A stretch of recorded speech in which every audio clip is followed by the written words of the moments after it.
Hey everyone, this is Stephen Strong at Cast Iron Cookware, where you can find information to help you better collect, restore, and use cast iron cookware. Today we're going to be talking about Birmingham Stove and Range covers, the covers for the skillets, chicken fryers, and Dutch ovens. Before we get started, I just want to say thank you to everyone that's purchased my product, Easy Beezy Cast Iron Seasoning.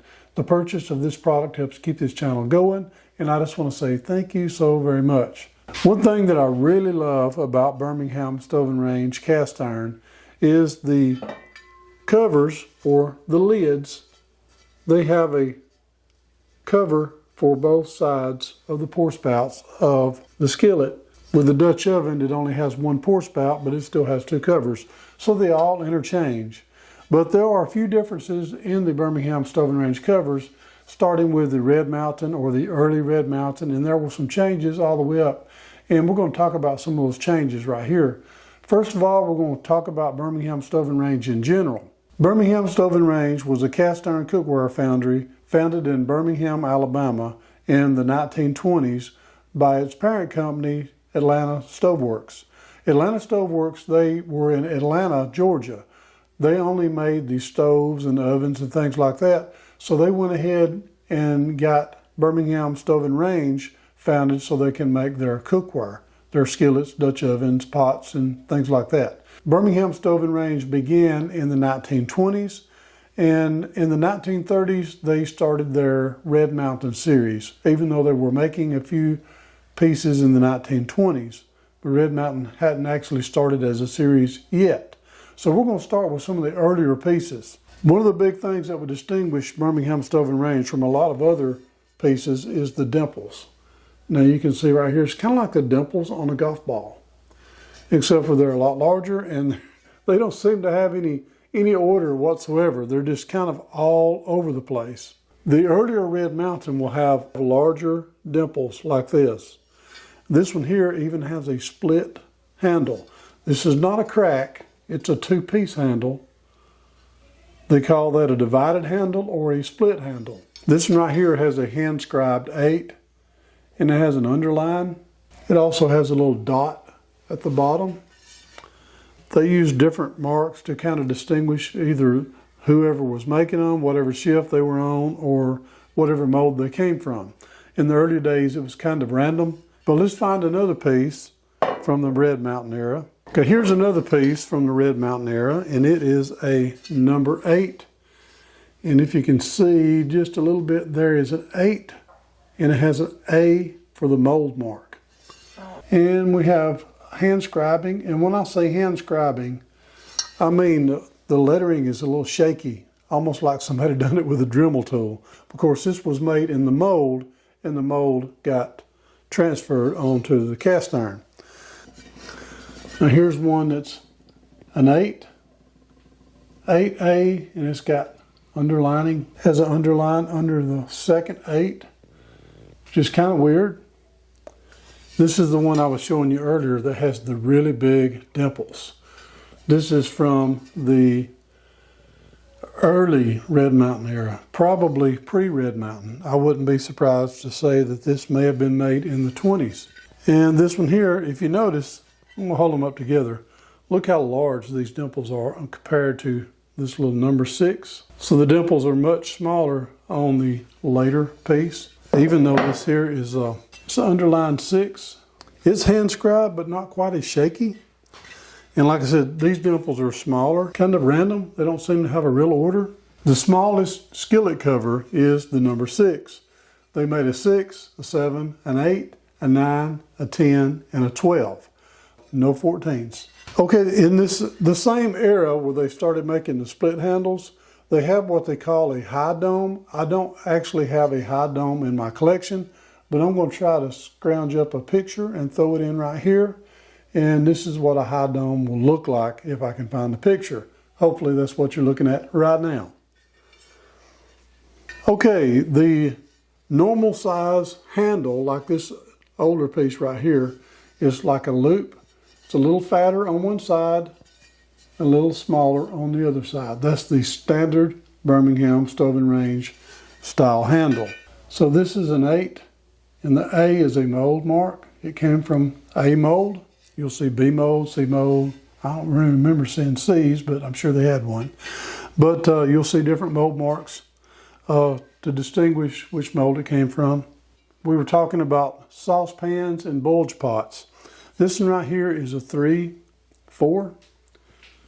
This one here is for a bulge pot or a saucepan. And it has the dimples as well, but you see they're fairly shallow. And again, we have the smaller on one side compared to the larger on this side right here. This one is kind of neat by the way it's shaped. Kind of like a flying saucer. A little bit different from the standard style cover. I don't currently have a bulge pot, but these here will usually fit perfectly on a saucepan. And this one right here is a 2-quart saucepan, and that works just right. But I really do believe that these were originally designed for the bulge pots. I will try to leave a picture of a bulge pot on here. They are very rare as well because they get cracked so easily and they just didn't last. Now we're going to switch to a different era. This here is later on. This is in the, I believe what they call the Pioneer era. And this is a Birmingham stove and range. It's kind of strange looking. It's just got the little bitty hole right here to be able to grab it with a lifter. And it looks more like just a flat. A lot of times you'll see where people have used vice grips on these things and they've marred them up really badly. But there's no dimples on the inside. We'll talk about Century here in a minute, but I figured we'd look at this little saucepan lid. And it works the same as that bulge pot lid. This one actually is the one that's probably made for this right here, not the other. The other is probably made for a bulge pot because it is older, Red Mountain. You do have Red Mountain saucepans as well that these work on. Okay, like I had mentioned a few minutes ago about the Century series. Now, Birmingham Stove and Range started in the 1920s. Red Mountain started in the 1930s officially. They'd been using the name a little while before they got the patent, but officially started in the 1930s and ran all the way up into the 1950s. And in the 1950s, they were already doing some automation. And then later on in the 60s, they went ahead and started with the Disomatic machines and was really running a lot of cast iron. So they had to change things around just a little bit because of the automation and the increased production. So enter the Century series, which started in the mid-50s. Century series and Red Mountain series did overlap for a few years. And for a little while, they were both running down the assembly line side by side, and you couldn't tell the difference because some of the early Century pieces looked just like Red Mountain pieces and vice versa. Of course, Birmingham Stove and Range was making pieces for Atlanta Stove Works. A lot of times you'll have an Atlanta Stove Works sticker inside the skillet, and you'll have another Birmingham Stove and Range Century series inside the same type of skillet that come off the same assembly line at the same time. So you have a lot of this happening at one time, and you can't really say, oh, this is a transition piece because it was all happening at one time. So here we go, enter the Century series. Now, we're going to say this looks just like a Red Mountain, just like we talked about earlier, with the big side, and it looks like it's coming right out of the ground like a tree. And then the smaller side is bent over. Looks like it enters right back into the lid. And smaller on one side, fatter on the other side. That is indicative of Birmingham Stove and Range. Also, we have the skillet, the pour spout covers on both sides. So this will work with a Dutch oven, a chicken fryer, and the skillets. That's why I love these. They all fit as long as you get one from the right era. Now, Century series did change some sizes. I'll try to leave a graph on here to kind of show the changes that occurred with the Century series on the sizes. But check this out. We have the Century descriptive markings. If you notice, it has number NO.8, and it has the actual size in fractions. That descriptive writing is indicative of Birmingham Stove and Range from the Century series. You won't see that in Red Mountain. With Red Mountain, you will just have a number and a mold mark. But if you notice, the dimples have taken on a little bit of a change as well. They've got uniform. It's almost like they measured them out perfectly. And they will radiate. If you notice, they start in the middle and they radiate out on straight lines.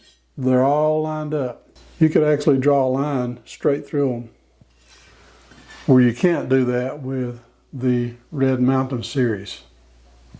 Now here is the largest skillet cover they made. This is a number 12, and this is Century series, and you can tell by the way the dimples are uniform, smaller, and they radiate straight from the center. And we have the descriptive size marking, the number dot, and then 12, and the fractions for the descriptive sizing. This is the largest one, and just as well, this works on a Dutch oven. They didn't make a number 12 chicken fryer, but they did make a number 12 Dutch oven and a number 12 skillet. There was another type of cover during the Century series, and that is the knob type. It has the same bottom as the regular Century series, but it doesn't have the loop handle. It did have a screw hole that went through the lid into the bottom of the knob, and it wasn't very popular. It became a little more cumbersome to the process of manufacturing, and they just discontinued that particular model. Now there was another series called the Lady Best series, and the Lady Best series did not use a metal cast iron cover. They used a glass cover. They were made by a totally different manufacturer for Birmingham Stove and Range, but they did have that made out of house, and they'd ship it with the glass pieces. So we're not going to cover those, but just to let you know, the Lady Best series had glass covers. They did not have metal cast iron lids. And I did not talk about the camp ovens. Now the camp ovens are a different thing altogether.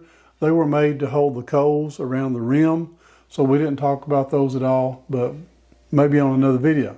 So I hope that you've enjoyed this video, and if you have, please don't forget to subscribe, hit the notification bell, and I promise I'll keep more coming. And I just want to say thank you again for watching Cast Iron Cookware. Before you go, I would like to share something with you really quickly. In Genesis chapter 12, verse 2, it says, I will make of thee a great nation, and I will bless thee, and make thy name great, and thou shalt be a blessing. I just want to say, share the word and be a blessing.